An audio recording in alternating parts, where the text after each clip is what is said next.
Hello everyone, welcome back to my channel. આજે આપણે ધોરણ 12 અંગ્રેજી વિષયમાં એક શોર્ટ નોટનું ડિસ્કશન કરવાના છીએ. શોર્ટ નોટનું ટાઇટલ છે ધ એડજસ્ટમેન્ટ. તો શરૂ કરીએ આજનો વિડીયો.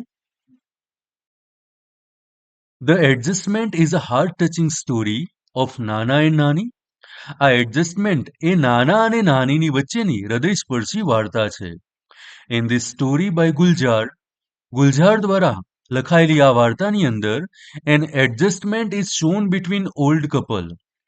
આ ગુલઝાર દ્વારા લખાયેલી સ્ટોરીની અંદર એક વૃદ્ધ કપલ છે, એમના વચ્ચેના એડજસ્ટમેન્ટની વાત થયેલી છે. Nana and Nani lived together for more than 50 years. આ નાના અને નાની એકબીજાની સાથે 50 વર્ષ કરતા પણ વધારે સમયથી રહે છે. યટ છતાં પણ there was no adjustment between them. પરંતુ આ બંને વચ્ચે કોઈ પણ પ્રકારનું એડજસ્ટમેન્ટ નથી. મેની ટાઈમ્સ ઘણી બધી વાર તો they quarreled with each other. આ બંને વચ્ચે ઝઘડો થતો. and stopped talking for days together. અને ઘણા બધા દિવસો સુધી આ બંને એકબીજા સાથે વાત કરવાનું બંધ કરી દેતા.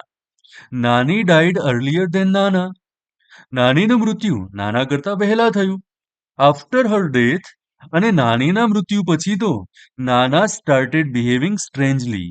નાનાના બિહેવિયર એટલે કે વર્તનમાં ઘણો મોટો ફેરફાર જોવા મળે છે. He was not ready to accept નાની એઝ ડેડ. નાનીનું મૃત્યુ થયું પણ નાના એ વાતને સ્વીકારવા માટે તૈયાર ન હતા. Doctor Kamle said that. તો ડોક્ટર કામલેએ કહ્યું હતું Nana was suffering from dissociative personality disorder.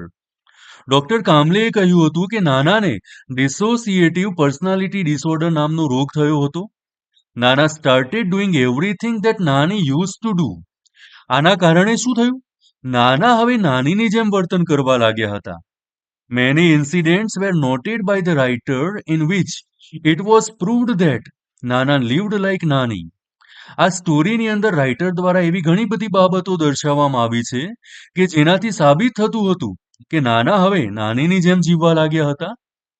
It was Nana's strange adjustment in absence of Nani. તો આપણે કહી શકીએ કે નાનીની ગેરહાજરીમાં નાનાનું આ નાની સાથેનું એડજસ્ટમેન્ટ હતું. thus આ રીતે the title seems two B the most appropriate. અને એથી જ આપણે કહી શકીએ છીએ કે આ સ્ટોરીનું ટાઇટલ ખરેખર એપ્રોપ્રિએટ છે, યોગ્ય છે. વિદ્યાર્થી મિત્રો, આ સાથે આ શોર્ટ નોટ અહીંયા પૂર્ણ થાય છે. મને આશા છે કે આજનો આ વિડીયો તમારા માટે ઉપયોગી રહેશે. Thank you.